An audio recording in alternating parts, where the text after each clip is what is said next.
Um rebelde iraniano ferido a tiros pede ajuda a Donald Trump e beija foto de Reza Pahlavi, príncipe herdeiro do Irã.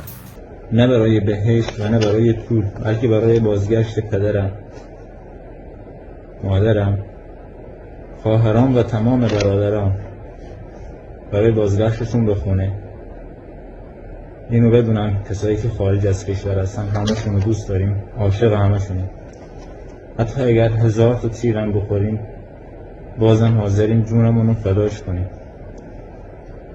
زنده باد ایران، پاینده باد ایران. President Trump, please help. This the day. فردا دوباره به خیابون خواهیم رفت. نه برای بهشت و نه برای پول، بلکه برای بازگشت پدرم، مادرم، خواهرام و تمام برادرام، برای بازگشتشون به خونه. اینو بدونم کسایی که خارج از کشور هستن همشون رو دوست داریم، عاشق همشونیم. حتی اگر 1000 تا تیرم بخوریم بازم حاضریم جونمون رو فداش کنیم. زنده باد ایران، پاینده باد ایران.